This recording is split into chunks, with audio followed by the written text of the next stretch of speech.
Qeveria ka ndërmend të sfidojë të gjithë debatet e hapura së fundmi për ato që cilësohet përpjekje për rehabilitim të figurës së Enver Hoxhës, duke planifikuar që diktaturën ta kthejë në atraksion turistik. Ndoshta duke u nisur edhe nga suksesi që pati projekti i Bunkart, qeveria ka në plan që në destinacion turistik të kthejë edhe disa objekte të tjera, simbol të komunizmit në të gjithë Shqipërinë. Ne kemi paraparë si një mundësi për të sjellë turistat të cilët në vendet e rajonit nuk arrin ta gjejnë këtë produkt. Ne kemi ngritur një grup pune bashkë me Ministrinë e Mbrojtjes për të identifikuar të gjitha ato prona që Ministria e Mbrojtjes ka dhe të cilat tani i ka jashtë përdorimi, të cilat mund të kthehen në objekt turistik. Projekti Ministria e Zhvillimit Urban dhe Turizmit e prezantoi në Komisionin e Veprimtarisë Prodhuese, ku shpalosi hartën e zonave me përparësi turistike. Në komision u diskutua edhe ligji i ri për dhënien e certifikatave të pronësisë për tokat bujqësore.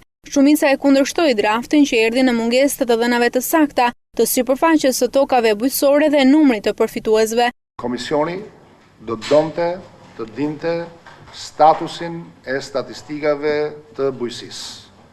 Ju, zoti përfaqësuesi Ministrisë, dhat një shifër prej 650 hektar tokës bujqësore, gjë që nëse do të ishte e vërtet, do të ishim të gjithë shumë të lumtur, po druaj se mos diferenca midis letrave, atyre që keni letrave dhe realitetit, duke parë se si është zhvilluar urtësira shqiptare dhe sa ndërtime janë bërë mbi sipërfaqe të tëra, të mos luaj në disa dhjetra, po kam frikë se mos luaj në qindra hektarë, do të vlerësonim një informacion me statusin e statistikave në lidhje me bujqësinë. Asgjë nuk mund të filloj pa sqaruar problemin tokës në bujqësi. Pa tokën s'kemi bërë asgjë për bujqësinë.